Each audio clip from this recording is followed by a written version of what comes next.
یکجان اور ہم خیال رہو، یہی ایک بات مجھے پوری خوشی دے گی۔ باپ اور بیٹے اور روح القدس کے نام سے آمین۔ میرے عزیزو، آئیے ہم خداوند اپنے خدا کا شکر کریں جس نے آج کا یہ خوبصورت دن ہماری زندگی میں بڑھا دیا۔ تو آئیے عزیزو، ہم آج کے دن کا آغاز بائبل مقدس کی تلاوتوں سے کرتے ہیں۔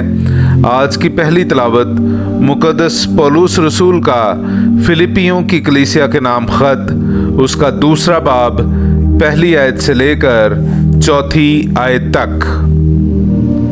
بس اگر کچھ دلاسا مسیح میں اور محبت کی تسلی اور روح کی شراکت اور رحم دلی اور ہمدردی ہے تو میری اس خوشی کو پورا کرو کہ یک دل رہو، یکساں محبت رکھو، یک جان اور ہم خیال رہو، تفرقے اور بے جا فخر سے کچھ نہ کرو، بلکہ فروتنی سے ایک دوسرے کو اپنے سے بہتر جانو کہ ہر ایک اپنے فائدہ کا نہیں بلکہ دوسروں کے فائدہ کا خیال رکھے۔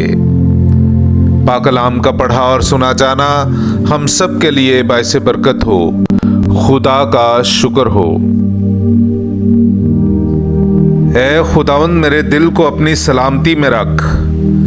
میرے عزیزو، آئیے ہم خداوند اپنے خدا کی حمد و تعریف کریں۔ میں آپ کے سامنے پڑھوں گا زبور نمبر 131۔ اے خداوند، میرا دل مغرور نہیں اور نہ میری نظر بلند ہے۔ میں بڑی باتوں میں دخل نہیں دیتا اور نہ ایسی باتوں میں جو میرے لیے بلند و بالا ہیں، بلکہ میں نے اپنی جان کو ماں کی گود کے دودھ چھڑائے ہوئے بچے کی مانند چپ کرایا اور سلایا۔ میری جان مجھ میں دودھ چھڑائے ہوئے بچے کی مانند ہے۔ اے اسرائیل، اس وقت اور ابد تک خداوند پر توکل کر۔ پاک کلام کا پڑھا اور سنا جانا ہم سب کے لیے باعث برکت ہو۔ خدا کا شکر ہو۔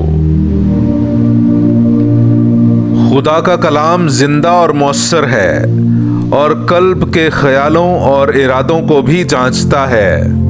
ہاللویا۔ میرے عزیزو، آئیے ہم آج کا انجیلی اقتباس سنتے ہیں۔ انجیل مقدس بمطابق مقدس لوکا، اس کا 14واں باب، 12ویں سے 14ویں آیت تک۔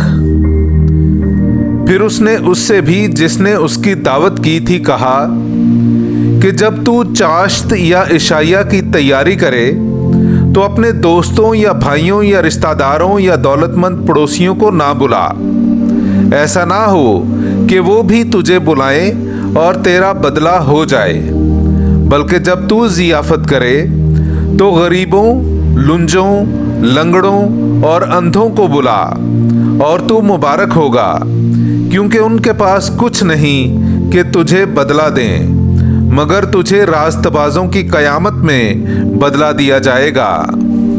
پاک کلام کا پڑھا اور سنا جانا ہم سب کے لیے باعث برکت ہو۔ خدا کا شکر ہو۔